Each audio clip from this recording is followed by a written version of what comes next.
Today on the Matt Walsh Show, more major cities and state draconian mandates segregating the unvaxxed from society. This must be done because we're all in this together, they say. Also, the data on Omnicron keeps coming in, and all of it indicates that there's no reason to panic. Just don't tell the media that. Plus, Louis C.K. has a new comedy special out. The left says that this somehow proves that cancel culture isn't real. Is that true? Plus, in our daily cancellation, we'll deal with the social media influencer who recorded a choreographed dance routine in the hospital with her severely sick newborn baby. All of that and more today on the Matt Walsh Show.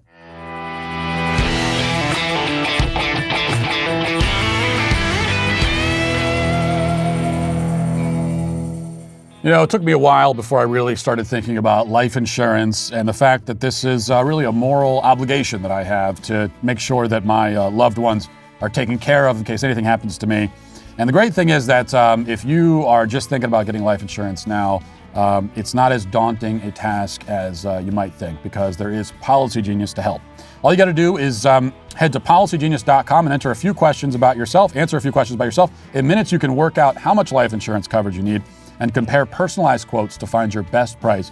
You could save 50% or more on life insurance by comparing quotes with Policy Genius. Their licensed experts will help you understand your options and apply for a policy. The Policy Genius team works for you, not the insurance company. What that means is that you can trust them because they're not going to be biased. They're going to offer you unbiased help and advocate for you at every step until you're covered. So that's as simple as this. Just head to policygenius.com to get your free life insurance quote and see how much you could save. Again, that's policygenius.com. You know, from the beginning of the pandemic, we've been harangued and harassed by people screaming at us that we're all in this together. But it's also been clear from the beginning that some asterisks were needed, for that phrase. Actually, every word needs one. I mean, what do they mean by we? Who is we? And what do they mean by in this? In what exactly? And in what sense are we, whoever we are, in whatever we're in, together? These questions are left unanswered, but the powers that be continue to insist on this framing in ways and in contexts that are increasingly creepy and Orwellian. So, case in point, just yesterday, Boston Mayor Michelle Wu became the latest big city mayor to impose strict vaccine mandates that will exclude unvaccinated people, to include young children, from participation in pretty much every aspect of everyday life. She's calling this policy her Be Together initiative. That's really what they're calling it. A policy which segregates thousands of city residents from everybody else and prevents them from participating in society is called the Be Together initiative. Here she is explaining it. Today we're announcing that Boston will be implementing a requirement for proof of COVID-19 vaccination for certain indoor spaces, which we're calling our Be Together initiative. Be Together will require proof of vaccination to enter indoor dining. Well, three categories, just so you can keep the count. First, indoor dining, including bars and restaurants. Secondly, indoor fitness venues, such as gyms. And third, indoor entertainment, recreational, and event venues, such as theater shows or sports games. Starting January 15th, customers or patrons ages 12 and up and employees at these locations will be required to show proof that they've received at least one dose of the vaccine, and this will phase into requiring 2 doses on February 15th. We're also setting dates for children to be vaccinated to enter these spaces beginning in March. Yes, we're going to bar them from certain indoor spaces to include all of them, all of the indoor spaces. But we must all be together. We must all be together. Now get the hell out, you sick, filthy bastards. Quite an inspiring message. And it's a message that we're hearing with increasing regularity and ferocity, supposedly in response to the Omnicron variant. But the attempt to fearmonger over Omnicron has gone wrong in some kind of hilarious ways. Just this morning, CNN brought the CEO of Northwell Health on the air, which runs dozens of hospitals in the New York area. And instead of getting the scary message they were clearly hoping for, instead the guy can hardly keep himself from yawning as he discusses the very mild COVID situation in New York at the moment. Listen. Yeah, we're doing very, very well, very manageable. There's no crisis. So let me just give you a little bit of perspective. We have right now about 460 patients in our hospitals. That's less than 10% of our overall capacity. And this time last year, during the second wave, we had almost 1,000 cases this time last year. And compared to where we were back in the first wave, we had 3,500 patients in our hospitals. So when you look at the numbers today, they're relatively modest, and that have been increasing, relatively slowly since Thanksgiving. We do expect an increase now over the holidays, but it is all manageable. We will be able to deal with this, and I think it's time for people to be a little bit calm, a little bit more rational. And while the positivity rate in the community is increasing dramatically, that does not mean that they automatically convert into hospitalizations. I mean, I love that. It's look, everyone be calm. Everything's fine. There's no problem. And my favorite part is the CNN anchor visibly pouting. You could see him. He's pouting as he's told that there's no crisis. Everything's fine. Like, no, people really aren't dying from this very much, and everything's fine. We got plenty of hospital beds. And this guy, he's distraught. I feel bad for him. I mean, I'm sorry, CNN anchor, that more people aren't dying from this. I know it's tough for you. Tough break for CNN. Really sorry about that. But this isn't going to stop the power-mad despots like Mayor Wu or de Blasio or Biden or Fauci or any of the rest of them from ranting about the dangers, the winter of sickness and death that's upon us, and instituting more Orwellian policies, all under the guise of we're all in this together. Let's stay together, be together. But what does that really mean? Well, when they say it, we must understand that coming from them, we means you, and this refers not to COVID, but to their control. And together is not intended to be understood as any sort of consensual unity. They mean together in the way that hostages during a bank robbery might be together, bound at gunpoint. So we're in this together means you are under their control. And that's how they can justify segregation, division, separation, exclusion in the name of togetherness. We can still be together in the sense that they mean the phrase, even as we're divided like wheat from the chaff, and some portion of us are cast into the furnace. And yet, as we look around, we see that another well-known Democrat, this time disgraced pervert Katie Hill, used to be in Congress, but she couldn't stop having sex with her staff members, and now she's not in Congress anymore. She was diagnosed today with COVID. She is double vaxxed and boosted. She joined Senator Elizabeth Warren, who was triple jabbed, still came up positive for COVID this week. Senator Cory Booker, another one. CNBC host Jim Cramer is down with COVID now too, despite having 3 shots. Democrat Representative Jason Crow has COVID now too, along with his 3 shots of the vaccine. This is all just this week. An outbreak in Congress happening at the same time as an outbreak during in the NFL among fully vaccinated NFL players. Lots of people who've gotten 3 doses of the vaccine in less than a year are getting sick. But we can't ask any questions about that. I recently had to go and get a tetanus booster after getting a rusty nail stuck in my foot, and which wasn't a really fun experience. But they recommended it because it had been more than 10 years after my last shot. And that makes sense to me. A booster after 10 years makes sense. Okay, I get that conceptually. I can understand how, and I understand how you would call that a booster. But a booster after 6 months? Is that a booster shot or more of a, wait, this isn't working, let's try another one shot? Is it a booster or a do-over?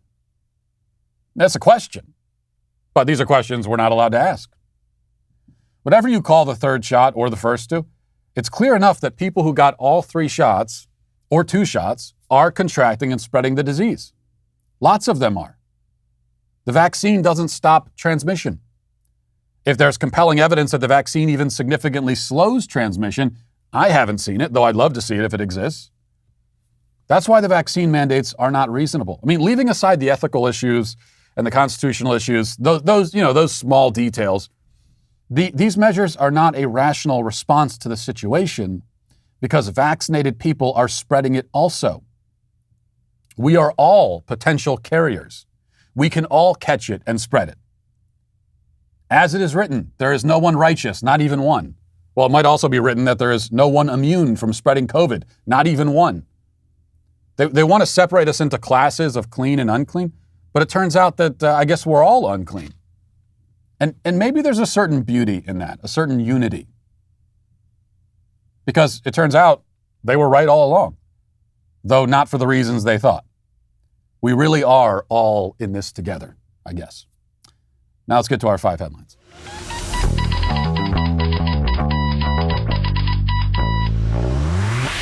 Well, you might not know that the garage is the most frequently accessed entry to most people's homes, but even in spite of that, it's often overlooked. The garage is still where people, come and go, and they also keep a lot of their most prized possessions there, including cars, tools, and bikes, and everything else.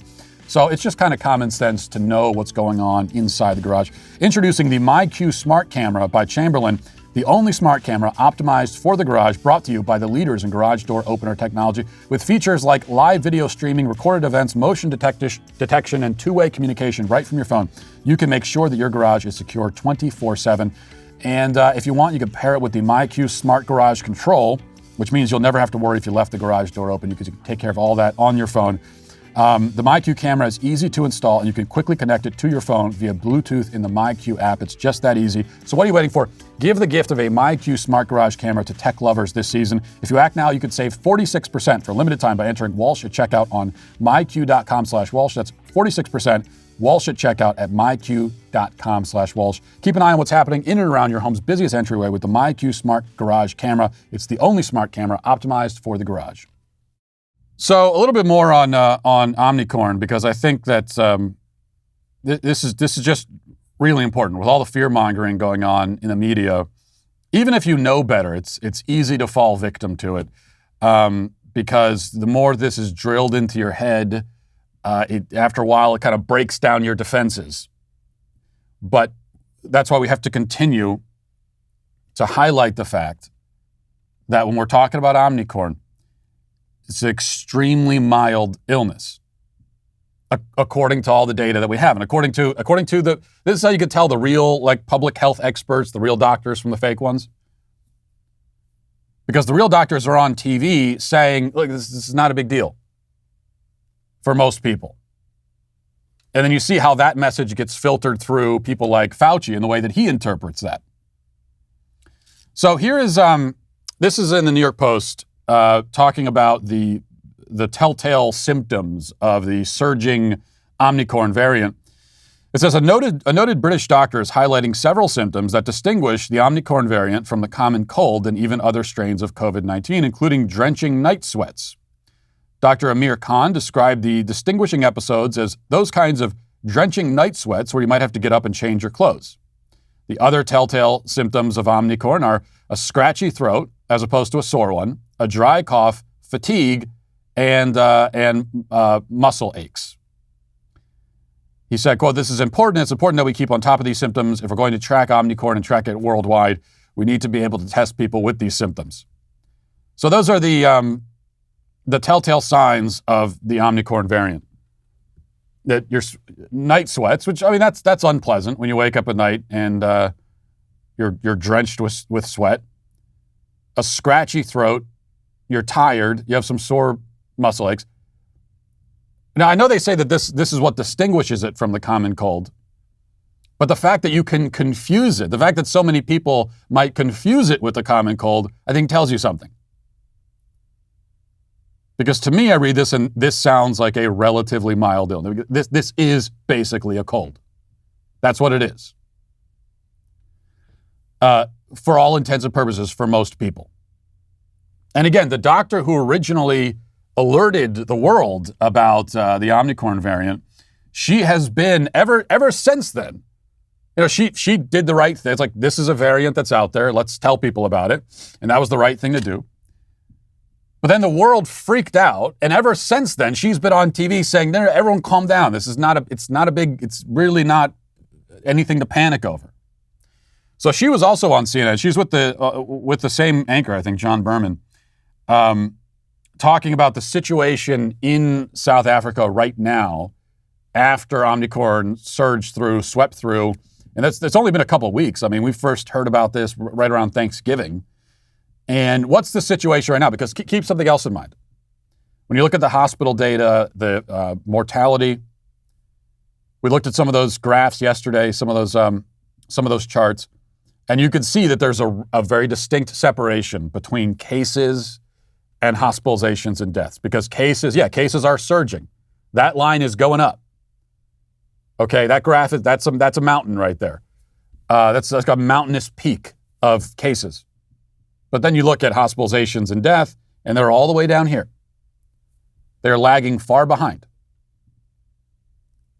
If you go back a year ago, you'll find that obviously the hospitalization and death line was much lower than the cases line, but they were tracking in kind of the same direction. As cases went up, so did, if there was a dramatic rise in cases, there'd be a dramatic rise in hospitalizations and deaths.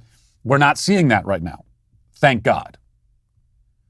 But one thing that we're told from the panic porn peddlers is that, hospitalizations and deaths, they lag behind cases. So just because we're not seeing that a bunch of people are dying right now, that doesn't mean that they won't die in the future. They tell us, hopefully. Because that's what they want. They want people to die of this, so they can continue selling the fear. But that's why I think it's important to go to South Africa. Okay, if it's been several weeks now, and if hospitalizations and deaths lag behind cases, then we should see now in South Africa, after this thing tore through the country, we should see that people are dying left and right. Is that the case? Let's check in with the doctor. Doctor, we're thrilled to have you because I think in the United States, we can learn a lot about your experience over the last month. You've been dealing with this now for quite a long time. We're just beginning to deal with it now. So I just want to start with cases. What are you seeing in terms of the number of cases at this point? Up, down, stable, what? Good afternoon. Yes, it's a very interesting question. What we currently see is our cases is sort of, we're over the curve. It's sort of coming down. So, in Gauteng, which was the epicenter, the numbers much lower. It is, however, still spreading to the Western Cape and KwaZulu-Natal because of the holidays. But all in total, if you look at our numbers, it's going down.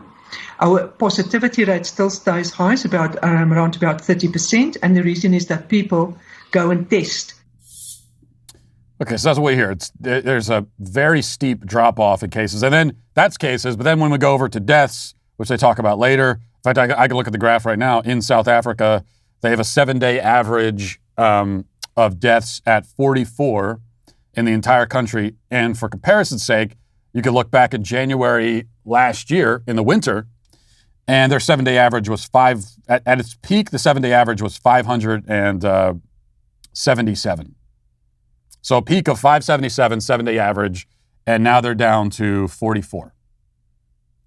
After this dreaded variant of Omnicron ripped through the country and got everybody sick. This is all very, very positive news. If you are a rational and moral person and you don't want people to die and you actually want to be past all of this, then this is very good news. As I've been saying for weeks now, this, to me as a non-public health expert and as a non-doctor, okay, I don't claim to, I'm unlike Fauci, I'm not going to sit here and say that if you disagree with me, you're disagreeing with the science. I don't claim to be an avatar for science, a representative of science, because nobody can be. But even I can look at this information and see that, well, this could be the end. This could be COVID's end game. This is a positive development. What I just read was now they think that it's something like 70% of all COVID cases in America. I believe I'd have to check that again, but I'm pretty sure it said around 70% of all cases in America right now are the Omnicron variant. So this is the dominant strain in America. Now that tells you how infectious this thing is, that it was able to sweep through that quickly. But we haven't seen this stark rise in deaths. Okay, so that tells us again it's very mild, and that's a good thing. COVID becomes basically a mild cold that it's out there and it's kind of seasonal and people get it and most of them get over it and then you're fine. On COVID, I want to show you this as well. I don't know if you're ready to meet this person. This is the most pathetic man potentially in the history of the internet. And I know that's quite a statement, but I think he's in the running anyway. He's in the competition. So this is a guy walking through an airport. Do we have these pictures? Oh, here we go. So this guy's name is Aiden. And by the way, of course, he has his pronouns listed in his bio. I didn't have to tell you that. And you can't really see his picture there very well, but he looks exactly as you expect him to look. And he said, spotted in the United Terminal at San Francisco Airport. I've been in 4 airports this week, and far more travelers flaunt the mask regulations in U.S. airports versus the Canadian ones. I hope I'm not sitting next to her on this red eye. And then you see a woman who's just like sitting on the phone without a mask on. And so he's taking a picture of this woman to publicly shame her. And by the way, he posted this to Twitter. This is against the rules now. This is supposed to be against the rules. They were very explicit about this. To take a picture of someone and post it without their consent is against the rules. It gets you banned. But he's walking through the whole airport and taking pictures of everyone. And then he gets another guy, watching something on his tablet at gate E4. So there's just a guy watching something on his tablet, and he's taking a picture of this guy, no consent. And there's another guy. He takes a picture of him. I think there's one in the airplane as well. So he's just walking through. Man with stylish backpack between gates E4 and F5. So he's given the exact coordinates of these maskless people at the airport. I don't know for what reason. Does he think the FBI is going to swoop in? I'm not sure what exactly he's trying to accomplish. And then he's got man super spreader, gate F5. That guy is a super spreader. Aiden has decided, and of course his name is Aiden, by the way. Everything about this. When I first saw that, I thought this got to be some kind of parody. There's no way. This is too perfect. A guy named Aiden with a mustache and pronouns in his bio, walking through the airport, crying as he takes pictures of maskless people. But it's not a parody. This appears to be completely real. And he's just determined that, he's also decided, by the way, that all of these people are sick. And he goes on and on and on. How many pictures are there? Now he's taking pictures of minors, of kids, posting them online without consent. This is perfectly okay. Twitter's not going to take this down. All right, so we get the idea. And he's decided that all of these people are sick. This is the way that his broken brain works now, or fails to work. That every single person he sees, if he sees their face in public, they are a direct threat to him. And they're all sick. And they're all super spreaders. I mean, that one guy was sitting by himself. There's no one else around. And but he's now a super spreader. This is, along with mental illness, this is also pure cowardice. You know, C.S. Lewis said that courage is the form of every virtue at its testing point. And which means that, you know, you can't really have any other virtue if you don't have courage.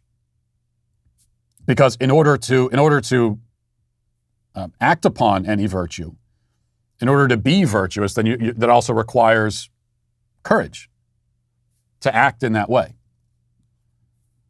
So then what does it mean when we become a country of cowards?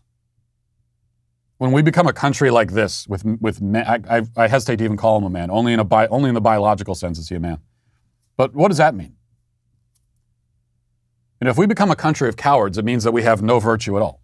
You get rid of courage, you get rid of all virtues. And these are people who are not only cowardly, but they have no shame. I mean, there have always been cowards in the world, right? But in the past, you'd be ashamed of your cowardice. You wouldn't want to advertise it.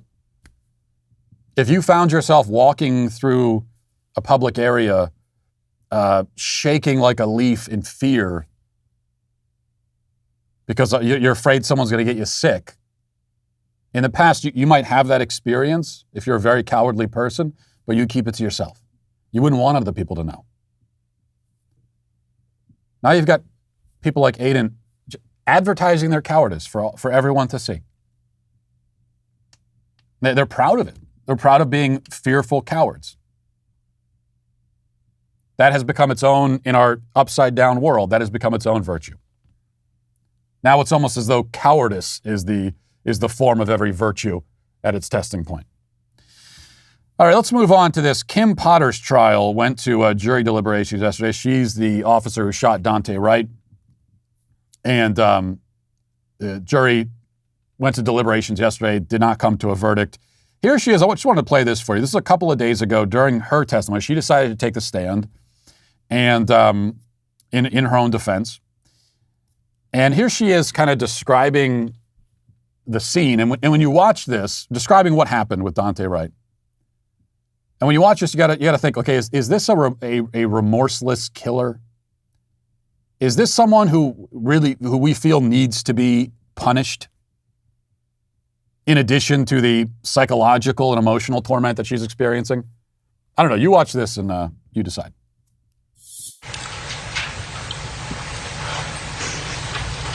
Did you say anything when you saw this? What did you do? We were struggling. We were trying to keep him from driving away. It just went chaotic.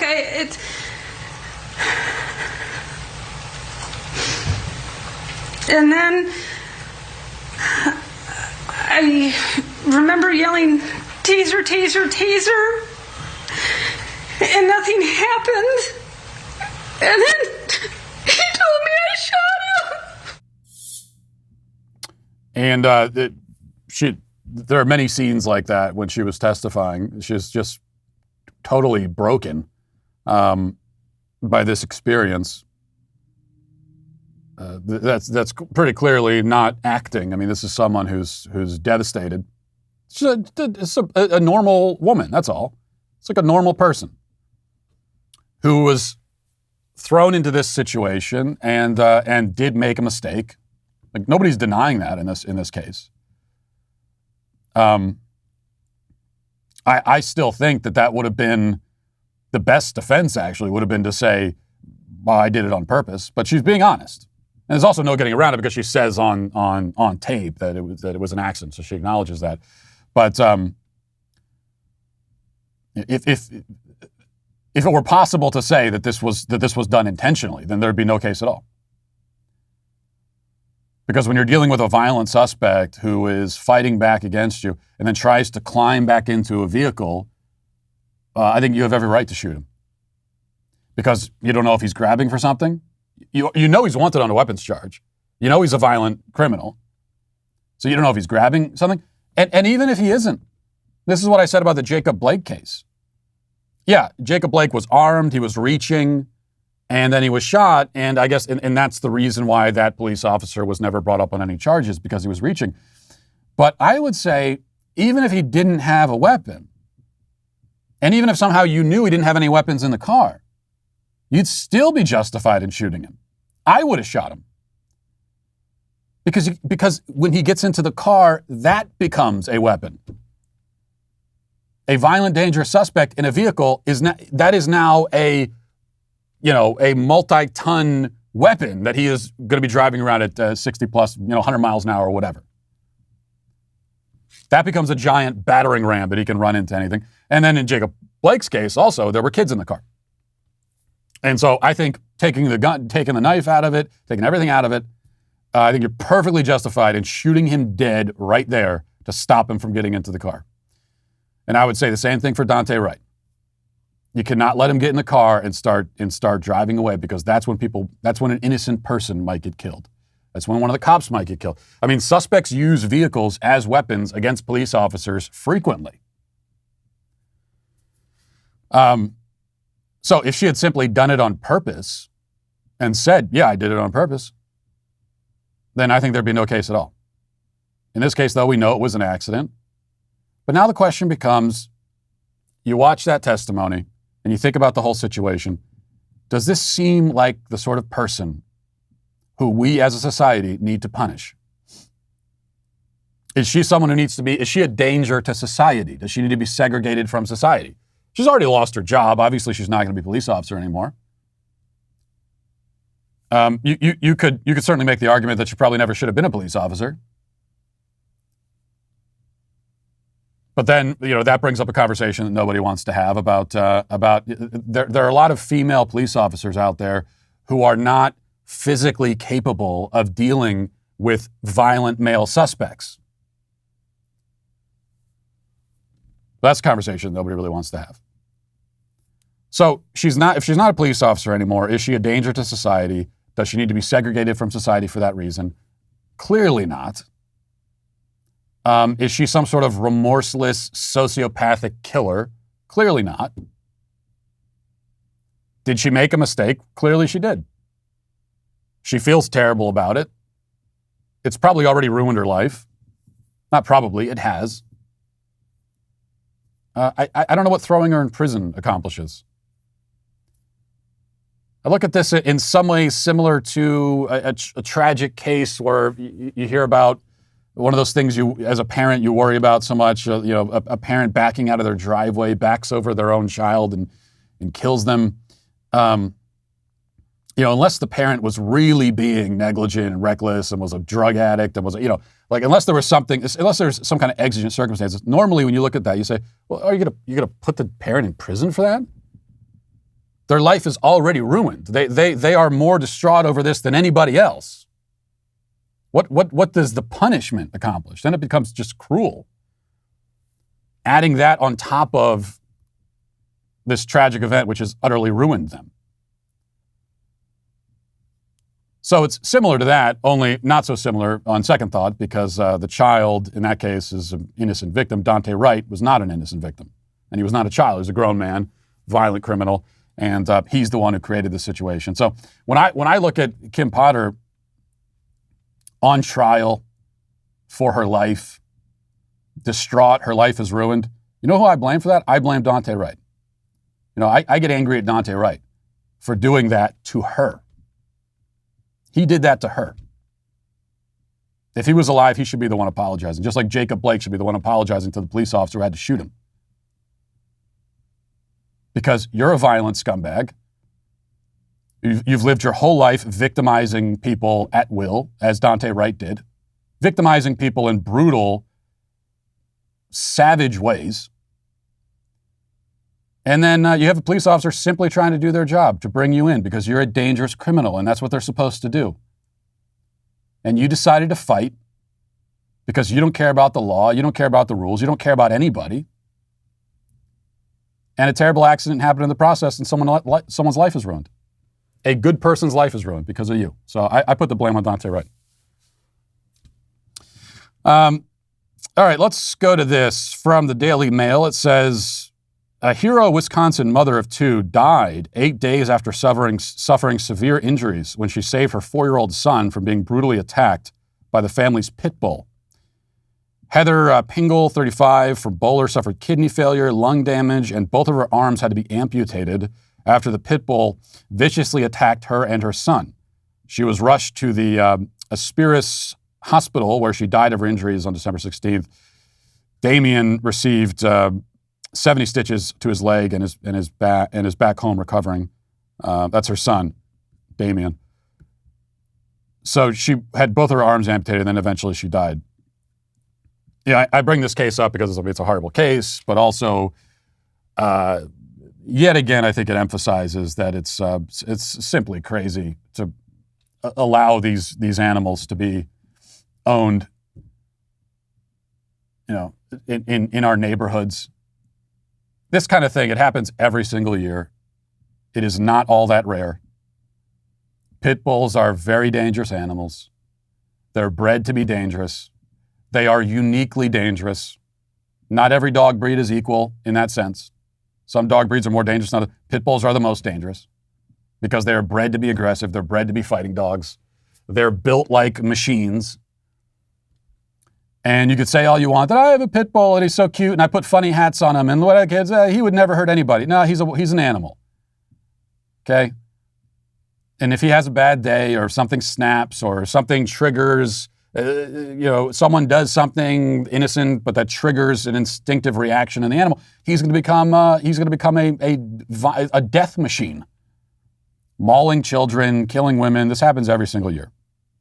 In fact, the website banpitbulls.org, which I think they put their biases right there in the URL, but even so, the information is good. It says pit bull attacks in the U.S.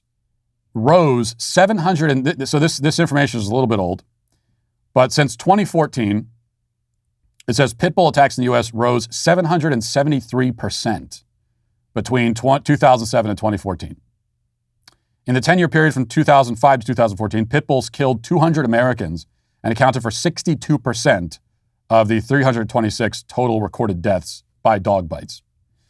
And then it goes on with more statistics, but you can look up yourself. But vast majority of maulings happen by pit bulls. Now, if you want to look at dog bites in general, including just like a nip on the hand, pit bulls might not be at the top there. Probably like a poodle would be at the top, but poodles aren't killing anybody. So severe maulings, pit bulls by far and away are responsible for most of them. They killed 200 people in the span of 7 years. Now, yeah, you could say, well, many more people die of car accidents every year, so on and so forth. But we're talking hundreds of people mauled to death by animals that we allow into our communities.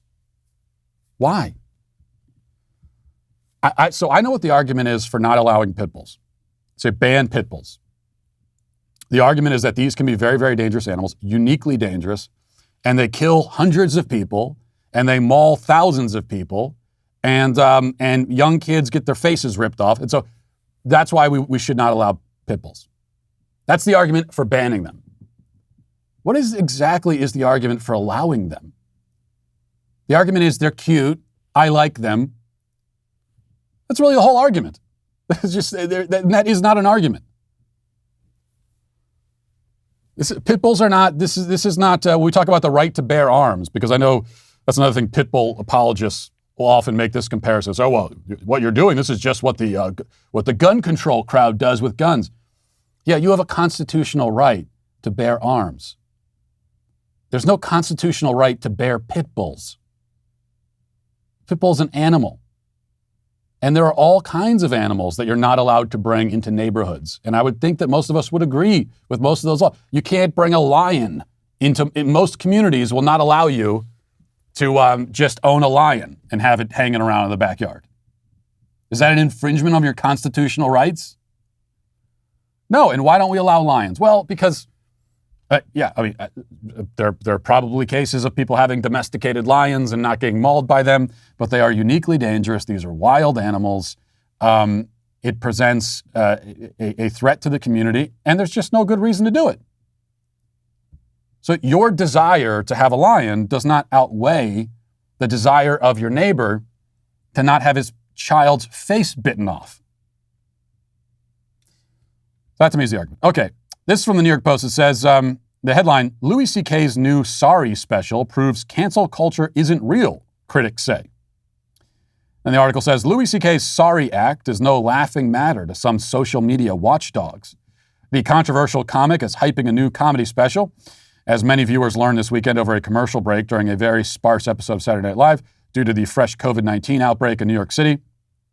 The aptly titled Sorry, shot over the summer at Madison Square Garden, is the 54-year-old comedian's first since he faced numerous allegations of sexual misconduct in 2017. And that's actually not true. He's done a couple of comedy specials, so they're wrong about that. But anyway, he recorded this comedy special and he streamed it on his website where you could go and buy it for $10, and that's where it was.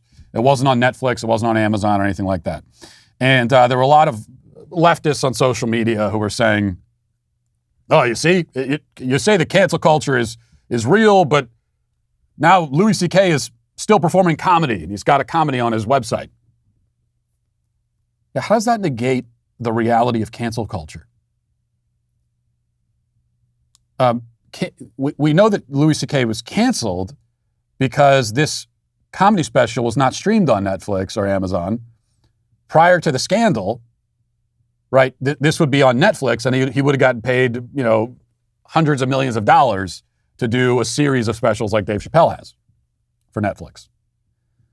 So he's doing this on his own website. He has been barred from most of these platforms. They're not going to go anywhere near him. They're not going to touch him. And he's not doing the late night shows to promote it like he would have done beforehand. And he's got to just put it out on his website. So yeah, that still qualifies as canceling. Doesn't disprove anything. But it does make me wonder, the advocates of cancel culture, while they claim that it doesn't exist, what they really mean is that they think it should go a lot farther than it does. Because you're taking issue with Louis C.K. doing a comedy special and putting it up on his own website? You think he should be prevented from doing that? I mean, it's a free country. He's not in jail. he's a comedian, so this is what he does. This is his craft. And so he's still going to tell jokes. So what you seem to be saying, though, if you're on the side of, oh, this proves cancel culture isn't real, what you're really saying is that you don't think that he should be able to do that. So walk me through that exactly.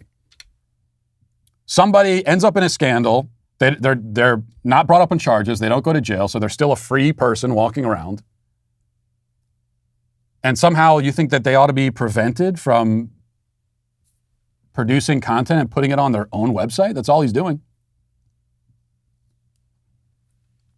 Or maybe it's because, maybe we're saying cancel culture isn't real because, he's free to do the comedy that he wants to do and he's free to release it on his website. But what they're really taking issue with is that there's an audience for it. That's what they really are upset about. That probably, I don't think we have those numbers, but probably millions of people went and downloaded it. And people still go to Louis C.K.'s shows.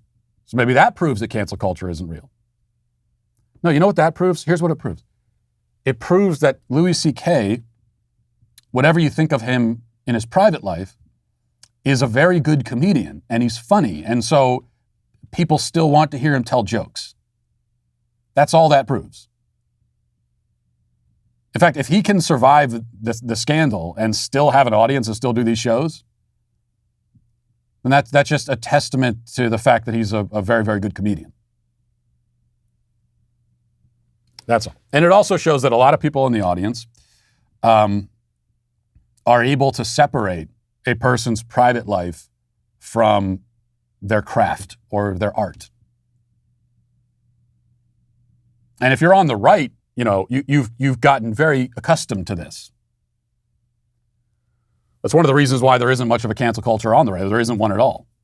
I mean, the main reason, as I've said before, is that the left owns all of the institutions, and cancel culture is something that happens from the top down.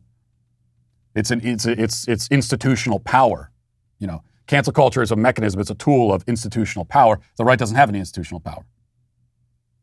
But the other thing is that I think people on the right don't really bother going after people for their things that happen in their private life and scandals and all of that, because we have gotten so accustomed to separating who a person is and what they do in their private life from the craft. Because if we were not able to separate those things, we would never be able to listen to any music. We would never be able to watch anything on TV.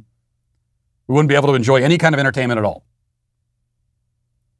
Because when it comes to private life and all of that kind of stuff, we object to almost all of these people. And yet, if they are good at their craft, we can still separate that and enjoy the craft for what it is. The holidays are already an expensive time for most people, and this is going to be the most expensive holiday that most of us have experienced because of inflation and also gas prices. If you're traveling, you're going to pay a lot more for gas, and that means you got to take advantage of any opportunity you can find to save some money. And here's one opportunity: Get Upside. That's what it's called. It's an app. You can get it at the App Store or Google Play, and it's really simple. It gives you 25 cents for every gallon of gas every time you fill up. Use promo code Walsh and get a bonus 25 cents per gallon on your first fill up. That's up to 50 cents cash back. Don't pay full price at the pump anymore. Get cash back using Get Upside. Just download the app for free and use promo code Walsh to get up to 50 cents a gallon cash back on your first tank. Some people who drive a lot are making as much as $200 to $300 a month in cash back, and there's no catch. There's no fine print. There's no red tape. The cash is added right back to your account. You can send it to your bank account. You can use PayPal. You can get a gift card. Anything you want to do. Just download the free Get Upside app and use promo code Walsh to get up to 50 cents a gallon cash back on your first tank. That's code Walsh. And also, this season, MyPillow wants to give back to our listeners. You can get great discounts on all MyPillow products if you go to mypillow.com right now and click on the radio listeners specials. There you can find deep discounts on MyPillow's mattress toppers, towels, and so much more. For example, just one example of the deals you can find there, MyPillow is offering a buy one, get one free offer on Giza Dream bed sheets. These are top quality sheets. Once you use these sheets, you're not going to want to use any other sheets ever again. That's true for all MyPillow products. All MyPillow products come with a 60-day money-back guarantee and a 10-year warranty. So go to mypillow.com, click on the radio listener special for the buy one, get one free offer on the Giza sheets, and use promo code DailyWire at checkout, or call 800-651-1148. You'll also get deep discounts on all MyPillow products, including pillows, slippers, the MyPillow mattress topper, and the MyPillow towel sets, and much more. That's MyPillow.com and enter Daily Wire, or call 1-800-651-1148 and tell them Daily Wire sent you. Again, that's 1-800-651-1148. All right, let's get now to the comment section. Do you know their name? They're the Sweet Baby Gang. Jolene says, I think you're right about 2024, Matt. If Trump would endorse DeSantis, that would be amazing. I would just hope Florida would get just as good a governor to replace him. And maybe someday PA will be that lucky, LOL. Yeah, that's actually the one argument against DeSantis running that I'm sympathetic to, especially if you live in Florida. And I've heard this before, that no, I don't want DeSantis to run because then we lose him as governor. So I understand that argument. But, you know, I think that because he is a governor specifically, he has shown an ability to govern. And so that's a skill that we know will carry over into the presidency. I mean, you could have a very talented conservative senator who's really good in their position. Doesn't necessarily mean they'd be a good president, because it's a different skill set. I mean, if there's actually any skill involved in being a senator, which I'm not totally sold on, but there is definitely skill involved in being an effective governor. Catherine says, Matt, I'm glad you found something for your son. Boys are easy to shop for, but in my experience, grown men are hard to shop for. Why are you guys so picky? See, I don't understand this. I hear this complaint from women a lot, that men are hard to shop for. We are so easy to shop for. You know why? See, women, you make this more complicated than it needs to be. And with all due respect, you tend to do that in general in life. You make things more complicated than they need to be because you're overthinking it. Men are very easy to shop for. All you have to do, here's the process, okay? There's a man in your life you're buying a gift for, whether it's your father, your husband, whatever, boyfriend. So here's what you do. You go up to them and you say, hey, what do you want as a gift? And they'll tell you, and then just go and get that thing, whatever it is. That's all. See, the problem for women is that, well, you actually know what the men in your life would like as a gift, but you don't want to get them that because it doesn't feel creative enough. You think that it's the thought that counts the most. What you don't understand is that it's the thought that counts. That's a female mentality. That's not how we look at it as men. Like, we actually don't care about, if I'm given a gift that I want and it's something that I want, I don't care if there was no thought put into it at all. Makes no difference to me. So that's your own mentality. So ask the men in your life what they want and then go buy it. And yeah, here's the thing. Like, every man in your life, there's only like 2 or 3 things that he wants. And it's always the same. And so what that means is that for every gift-giving occasion, you're just getting him the same thing, and that's fine. I mean, the gift is for him, right? It's not for you, so get him what he wants. Like my dad, for example, all he ever wants as gifts are gift cards to restaurants where he likes to eat. That's it. That's like the only thing that he wants. And so for every gift-giving occasion, and we have tried through the years, especially my sisters and my mom, I mean, they've tried through the years to try, like, get him something else. Oh, we thought this would be cute to get you instead. Maybe you'd be interested in this. But then he's going to see that as a project, as almost like an assignment, a chore, where you're giving him something he's not interested in. Now he's got to develop a whole new set of interests and a whole new hobbies to use this gift. No, just give him what he wants. That's all. Freedom Underground says, Walsh is an ageist? LOL, damn. Yeah, I'm ageist against 78-year-old presidents. I am. I'm 100% ageist against 78-year-old presidents. I am ageist against anyone over the age of, say, 75 running for president, and I think that it should be banned. And I think it's crazy that it's not banned. 35 to 75, that should be the time frame. Run for president, you got 40 years to get it done. You can't get it done, then that's it. You had 40 years to try. Nice try. Now go home and be with your grandchildren. Live your remaining years in peace. It's actually, it's really a gift, in fact, that you're not going to be president. There's already this problem where oftentimes the people least qualified to be president are the ones who most want to be president. In fact, the very desire to be president is a red flag in and of itself. And so that's the catch-22. But that is even more the fact for when someone is elderly. I mean, if you're 78 years old and you want to be president at that age, you actually want to take that on. That just tells me that you are a narcissist, an egomaniac, power mad, all the rest of it. I mean, look at Joe Biden. Let's see. Alexander says, sorry, Matt, DeSantis already said he isn't running, so leave your TDS at the door and get on the MAGA train. Well, he didn't say that he's not running, as far as I know. He said he is going to run for re-election for governor, but that doesn't mean he's not going to run for president.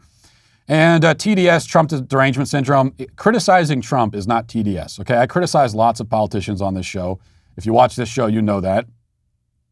Do I have derangement syndrome about every politician that I criticize? Or is Trump the only one that you can't criticize without being deranged? Even when he does and says things that you would criticize anyone else for doing and saying? Still, it's derangement to criticize him? Come on. Free Cat says, gossip is negative by definition. It does not refer to casual sharing of stories. It's usually embarrassing or completely made up. Given today's climate, you should treat your home like a military base. The less people know, the more secure your home is. I agree. And my point about gossip is simply that women gossip because they actually care about what's happening in other people's lives. And that can take on negative forms at times, where they care about the things that are really private and they shouldn't be talking about. But I think it's born from something positive, which is that they actually care about what's happening. Whereas men largely don't care that much about what's happening in other people's lives. That's not what we feel like talking about. Like, we're not going to sit down and talk about, we might talk a little bit, but we're not going to sit down and have an hour-long conversation about what's happening in somebody else's life. Not because of any moral superiority, but we just don't care. Like, I'd rather talk about football or politics or something like that. And finally, Paul says, Matt, I have to ask you if you think COVID is real, or is it something you think our government is using for power, because it seems like it's affecting the whole world. I agree mandates are dangerous, but your attitude is equally dangerous. So why can't it be both? I mean, it's real, and it's something the government is using. And so there's a little bit of a false choice there. All right, pretty excited about this, folks. I have 4 Daily Wire promos to tell you about. So buckle in and get ready for this. Candace Owens is one of the few voices in America that isn't afraid to ruffle some feathers, which is why the Daily Wire sent her to Mar-a-Lago to interview one of the most censored men in America, President Trump. They discuss everything from the potential for another presidential run in 2024, why he didn't pardon certain whistleblowers, and what he really thinks about Alec Baldwin. All of that is covered, and you can see that tonight at 9 p.m. Eastern, 8 p.m. Central, only on dailywire.com. And if you want to show your support for truth seekers like Candace, head to yeswecandace.com to pick up some awesome Candace merchandise as well. And there's more. Ben Shapiro's newest show, The Search, is excellent. And if you haven't watched it, you're missing out. The show is a voyeuristic view of his closest and most influential friends. And as they share their inklings and personal lives over coffee, his great friend Jordan Peterson is the first to join him. And it's truly an excellent watch. All episodes are exclusive to the Daily Wire. So if you want to be able to watch this, you got to become a Daily Wire member. Go to dailywire.com/subscribe. And the Daily Wire is making it easier to listen to all of our content on the go with our launch of Listen, which means you'll now be able to listen to all of your favorite Daily Wire content on the website and the DW app. Why did we call it Listen? Because that's where you listen. So it was a lot of marketing meetings to decide what do we call this, and we decided let's call it Listen. Listen is here to make soaking up our content as convenient as possible with a limited ad audio experience. So make sure you go there and do that. And also, not only was the Daily Wire the first in the nation to sue the Biden administration for their unconstitutional mandates, we're less than 50,000 away from hitting our goal of 1 million signatures on our Do Not Comply petition. Why? Because people are realizing that if we don't actively fight for our freedom, the government will take it. So go to dailywire.com/do-not-comply and make sure you sign that. And our 1 millionth signature will win $1 million. I totally made that up. So forget about that, but still, go to dailywire.com/do-not-comply. Now let's get to our daily cancellation. Today we have to cancel a woman named Whitney Leavitt, who has amassed a following of 500,000 fans on TikTok, mostly from what I can tell by lip syncing and dancing while pregnant. Now, TikTok has proven that there's an enormous market out there for 12-second videos of people lip-syncing and dancing. But in order to really make it big on the platform, you need to discover your own niche within that category, your own twist. So some people lip-sync and dance while only partially clothed. Some people lip-sync and dance while not clothed at all. Others lip-sync and dance while wearing funny outfits.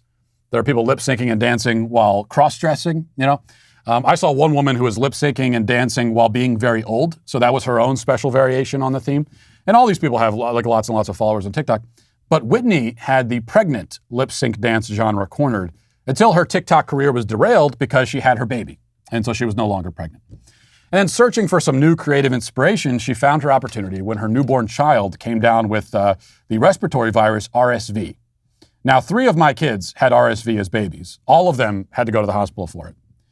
And I can tell you it's an extremely scary experience because while the virus manifests as a cold in adults, much like Omnicron, it can kill a very young child, unlike Omnicron.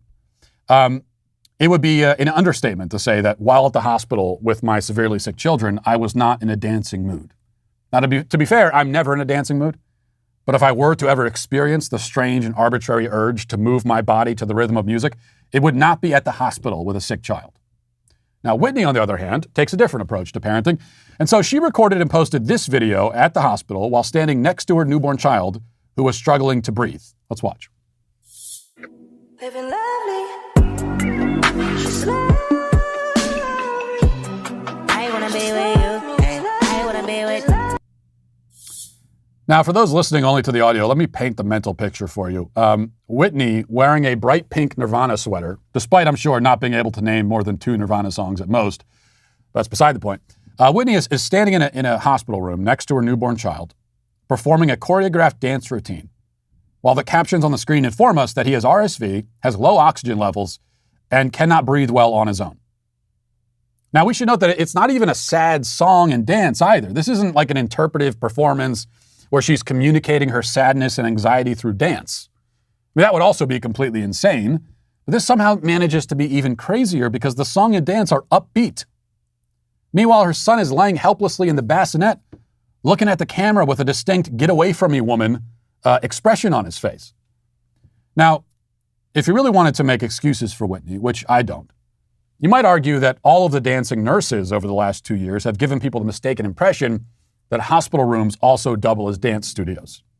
I'm just glad that this trend took hold after my Achilles surgery a few years ago, because if I had the same procedure today, I'd probably wake up from anesthesia to discover that there's a viral video on TikTok of my surgeon dancing around my unconscious body while he stitches together my shattered tendons. So I think I've escaped that sort of thing. But now my nightmare is that, sometime in the future, I'll go in for some routine blood work or something, only to have the doctor and 15 nurses come dancing into the room with a marching band to inform me that I have stage 4 cancer and I'll be dead in 3 months. That's where this is headed. Now, all that being said, this is no excuse for Whitney, who should have known better, all the same. And she now acknowledges that, and she issued a tearful apology a couple of days later after her video failed to receive the applause that she was hoping for. This is what she said. I understand people are upset with the video that I made. I just want to be clear and communicate that that was me just trying to be positive. I think it's important to just not just assume what someone's going through. Anyways, I took the video down because I could see, where somebody could get the wrong idea, but that honestly was just me just trying to be positive in this situation. But I do want to say thank you for people who have reached out to me and my family, and I just really appreciate it. Yeah, well, she's the victim here, you see. The victim of the content that she posted on the internet to her massive crowd of followers. She says that she was just trying to be positive. Well, and there's certainly nothing wrong with that. People try to stay positive. I've been to plenty of funerals where people are laughing and joking, finding joy even in grief. It's a very common coping mechanism. But the problem here is not positivity. The problem isn't even necessarily the dancing. Now, if I walked into a room and found a mother dancing alone around her sick child, I would think that it was super weird and I'd be very uncomfortable having witnessed it, but I'd probably assume that it was some kind of like religious ritual or something. The main point is that it would be none of my business if I were to just walk into a room and see that. If that's how you cope in private, well, that's your affair. But this was not private. She made the decision to record, edit, and post this content to the internet. She wasn't merely staying positive, she was using her child's sickness as content for social media. She didn't stay positive, she stayed posting. And that's the issue here. Speaking of funerals, this reminds me of the influencer a few weeks ago, who I think I mentioned on the show, who found herself in the middle of a similar firestorm when she posed for seductive photos next to her father's open casket and posted them to Instagram. And she captioned it, "Butterfly, fly away. R.I.P. Poppy, you were my best friend. A life well lived." Now, once again, there's nothing wrong with that sentiment. The problem is that she felt the need to post pictures of herself with her dad's corpse on social media. That's not coping, that's content. What should have been a very personal and private moment becomes an opportunity to bring attention to yourself. Now, she justified herself, the one with the corpse, after the fact by saying, everybody handles their loss of a loved one in their own way. Some are more traditional, while others might come across as taboo. For me, I treated the celebration as if my father was right next to me, posing for the camera as he had done on many occasions prior. But again, she's free to grieve in her own way, to celebrate her father's life in her own way, to go through this privately in whatever way she sees fit. It's none of our business. Unless you make it our business, which in this case she did. And when that happens, we are free to ask why. I mean, what motivates people to bring these sacred and intimate moments into the public sphere, exploiting their own trauma for content, cashing in their grief and misery for likes and shares? Why do people do it? I think there are a few factors, but one that we can consider is that, this new crop of social media influencers grew up with the internet, in it. They've never had a private life. They've been on stage effectively almost since birth, living in front of an audience. Now, everybody knows that child actors usually grow up to become deeply disturbed and troubled adults. Why is that? Well, because they never experienced normal human existence. They were famous before they could understand what fame meant, and certainly before they could really choose it for themselves. They've been performing for so long, they never had a chance to develop a real personality, a real interior life. So they grow into these stunted, hollow people. And they try to fill that gap in, that hollowness in with drugs and everything else. Well, the problem is that now all kids have child actor syndrome. The only difference is that most of them don't have millions of dollars to show for it. But they get on the internet and social media early in life, and they begin cultivating their own little audience. And they become small-scale public figures, performing for the crowd, trying constantly to appease and grow their fan base, though they can't explain what they gain from it. And this is true of adults too. Everybody is a public figure now, on one scale or another. Everyone is famous in their own way. Only most people get the worst parts of fame, the lack of privacy, the narcissism, the constant crushing fear that you'll become irrelevant. But none of the perks, money, admiration, success. And this is how we end up with people who put everything on the internet, who publicize every detail of themselves, who use every experience and every thought and every misfortune and trauma as content, mere fuel to shove into the fire. That's how Whitney Leavitt happens. Though this is not an excuse. We still must hold individuals accountable for their own behavior, which is why today she is still, at the end, canceled. And we'll leave it there for today. Thanks for watching. Thanks for listening. Have a great day. Godspeed.